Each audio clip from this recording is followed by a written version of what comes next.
So this is my aquaponics system. Down below I have a fish tank and one large fish down here. He's kind of a sucker fish that cleans the tank. I also have a couple of small tetras. 3 small tetras, 2 kind of ghost fish. I don't know if you can see them in the tank. And then inside this piece of wood there's actually 3 loaches, clown loaches, so the yellow ones with the white stripes. Up above is where my plants are growing, and right now I'm just growing mint, so that's the only thing I'm growing. I found that I did grow some lettuce, and I was actually growing a tomato plant, but because I only have one light source on top, when the tomato plant started growing too high, the ones down below weren't getting enough light, so I found that I would only grow, one type of plant at a time. So right now I'm doing mint, and you can see it's growing. I've already cut a lot of them because they've grown too big. So it's kind of nice, and it's taken over the whole system. This actually started from one plant. The starting plant is over here, down there.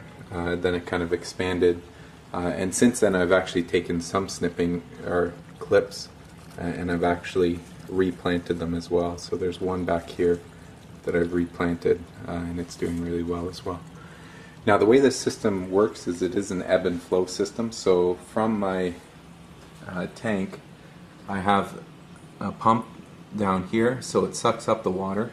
That water goes down into a canister. So that comes down at the base. There is a canister which then pumps the water back up into my system where I'm growing my mint, and in here it's just a bucket with some rocks in it. So these are just the pebbles, and what happens is it fills up with water. Once the water reaches a certain height, it starts flowing down this tube, in the tube back into the tank, and so it does fill up. You can see the water's rising right now, and it will reach a certain point. If I open this up in here, it's actually a bell siphon that I'm using. So what happens, let me just pull this off. What happens is it reaches a certain height, and then the water starts flowing down the tube. Once it starts flowing down the tube, it creates a siphon, and once it creates that siphon, it won't let up on that siphon until it reaches the bottom. So that's on here. There's some holes at the bottom, and that will release some air into the siphon, and once the air is released into the siphon stops. So right now you can see the water is actually up at the top of the rocks. And I'll just put the bell back on.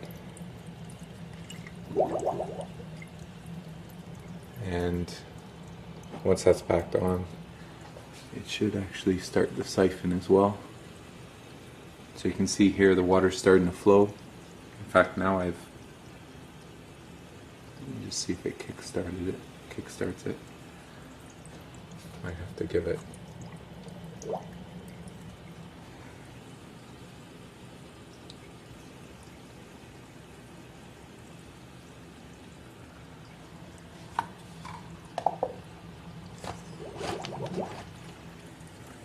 So here you can see the siphon has started, and it's going down. Now we'll do this automatically, and if I go in the back here, you can see it's just pushing into the back into the tank down below. And the other thing that this is beneficial to the tank, it does push out the bubbles as well, so it kind of aerates the water. I do have kind of a little bubbler over on the side as well. And so the water's draining. Well, I'll record one whole cycle here.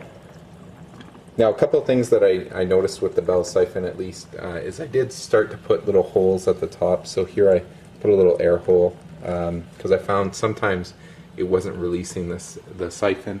And the other thing down here is I found it was really good to put this elbow in, because that kind of kick starts the siphon as well. So if it's just a straight tube going down, sometimes I found that the siphon didn't start up. So it did stop, so you can see here there's no water going through, and so that means that the water is actually filling up in the bucket, I don't know if you can see that line of water that's slowly going up. And then once it reaches a certain height, I'll go down here to the tube.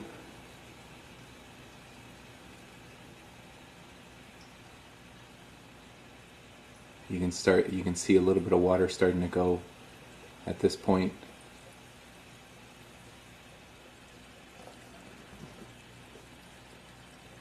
And then it starts getting a little bit faster. And then eventually it will kick in and it'll just start sucking all the water out.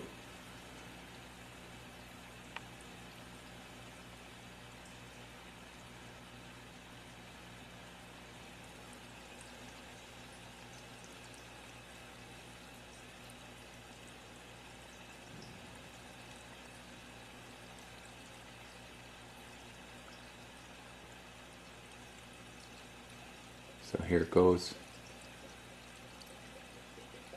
And now it's going to take all the water. And so now if I looked at the water level, you'll start to see the water level drop slowly. And then at some point it will stop. Once it reaches a certain level, the air is going to get into that bell. Once that air gets into the bell, it will stop the siphon.